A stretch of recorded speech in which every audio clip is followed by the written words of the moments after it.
So we're gonna build Infernobleknights. A good friend, not a friend of mine, someone that I watch frequently, who is really good, Pack Official TCG a while ago, had a video. No, for the August 2020 format, because it doesn't come out yet. And this one was pretty sick. And we're gonna take this as a starting point, right? Because Pack knows what he's doing. And we're probably gonna modify this a little bit for the current metagame. Like Turtle. So what people are doing with Infernobleknight is not like, yeah, no, I'm gonna summon the big guy and equip him with like 7 cards. What they're doing is they're looping this card called Smoke Bandit of the Thief. I mean, Smoke Grenade of the Bandit, or the Thief, or whatever the fuck it's called. And they're hand looping you. And they're making like Trish and Infernobleknights and VFD. And they're hand looping you for like 6.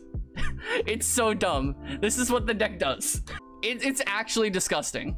It also plays around Nibiru, I want to say, because it makes the Gearfried thing within like 5 summons or whatever the fuck. No, I don't think it does. Never mind. Yeah, like, and then this like draws them 2, and then Trish takes a card out of their hand, and then when this goes to the graveyard, takes a card out of their hand, and then the Violon thing re-equips this, and then you just kind of hand loop. Then you make the Infernobleknights, and then this is a 9, and then this is a 9, this is a negate, and this is a quick effect pop 1. Or you could overlay these 2 because they're 9s into a VFD, and then you end on Infernobleknights VFD. And like, I'm pretty sure that like this guy can't be targeted or destroyed by card effects too, because it's equipped with these 2, and then you still end on like 3 cards in hand. And then you have all your ignites in your extra deck. This deck probably won't do the same thing once Needle Fiber and like Link Cross get banned in like September. It'll probably do like the, hey, I'm gonna sit on big guy with red hair. They'll probably sit on like Charlemagne. Make Charlemagne equip it with like 5 things after like Needle Fiber gets banned. Because like Needle Fiber is what enables all of this. Yeah.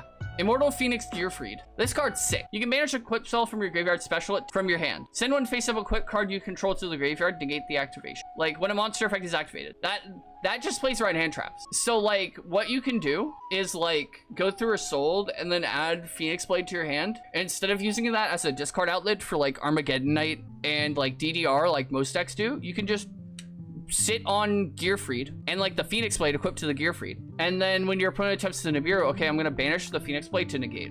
Also, what Infernobleknights are doing, some build, they're going for Isolde, and then on its on summon effect, they're adding this. So what Isolde does is on summon you add a warrior monster from your deck to your hand, but you can't summon it or activate its effect for the rest of the turn, right? However, this is a level 5. There is a card in the game called Tatsunoko. And what this card does is you can use this and a monster in your hand to synchro summon a monster. So they use this 3 and red layers 5 to go into like Borreload Savage, which I think is a really neat thing to do and conserve resources and all that. And it's just cool because you can do this off of Link Cross. Yeah, I don't know. There's like so many things that you can do with like Link Cross and Needle Fiber and Aurora Dawn and all that stuff. Really, like, this is probably the most optimal build. I don't know. I haven't been like looking.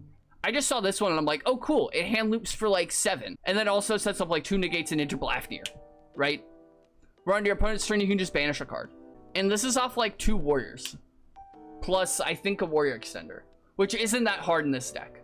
I think he said that if you open up Connector, you can go for an extra negate because you don't need to hand loop 1 more time. And then you can conserve those resources. And that's about it for like Infernoble. I don't think it's solved, but also at the same time, I'm not good enough. Like I haven't played this deck at all. And I'm sorry, Turtle, that this is probably like the most cop-out thing that you've ever heard, but I haven't played this deck, so I don't know exactly what's good with it. However, Pack has tested this like on stream for hours and hours. If this guy who's topping PPGs and stuff says that this is good, I'm gonna believe him, right? Yeah, no, and I'm just like theory crafting about like what I've heard is good with this deck and putting it out there into the VOD and the YouTube video so that like people can come back and be like, oh yeah, this card I'm pretty sure is like absolutely disgusting. Durandal, you can add 1 level 5 or fire monster from your deck to your hand, then destroy it. It's just Rhoda. This card is like straight up Rhoda. If this card is sent to the graveyard because the equipped monster is sent to the graveyard, you can target a level 5 or higher lower monster in your graveyard, special summon it. If somehow they get over Charlemagne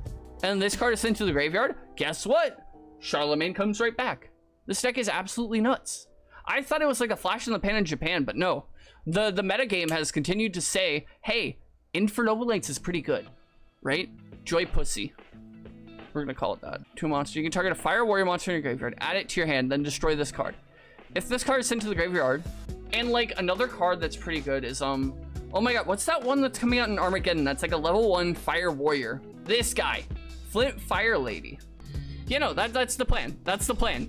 Hand loop. Yeah, no, this like hand loops for 6, and then you end on Infernobleknights VFD. It's actually sick. We're just teaching Turtle how to play the game.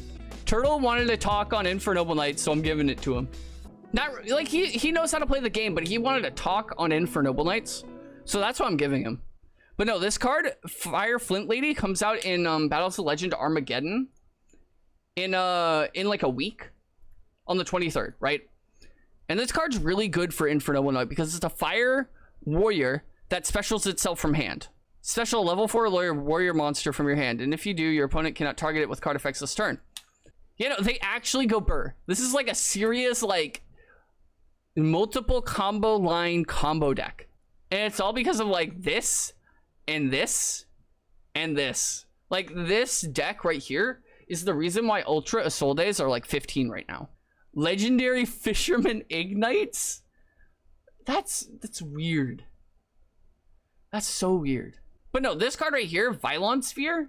Vylon Sphere is actually really cool. I think it's like when it's sent to the graveyard, you can equip an equip spell from your deck. So you just get access to Smoke Grenade of the Thief for free, which hand loops your opponent like 3 times throughout the combo. But no, like a lot of these cards, I think I've talked about everything that I want to talk about with like Inferno. They do like Interblast into your hand loop. Flint Fire Lady's pretty good. Another option that you can do is like the Tatsunoko Red Layer to make Borreload Savage and then equip something from deck. And technically that's counted as an equip spell, I'm pretty. You can equip unlink monsters with this card. So that counts as an equip spell. That just makes it lose the attack. It still has the negates. So that's an extra equip spell for you to like pop with anything. Like the entire archetype just wants to pop equip spells, or like, you know, get advantage off of returning equip spells with like God Phoenix Gearfried and shit like that. So I think that the Tatsunoko route might be better. If you like hand loop for 3 and then you can set up like Tatsunoko Red Layer in your hand, that I think is optimal. I don't know if there's a combo route to do that. That seems like the combo, right? You like hand loop for 2 or 3, VFD, Borreload Savage with the Tatsunoko and the Red Layer in your hand.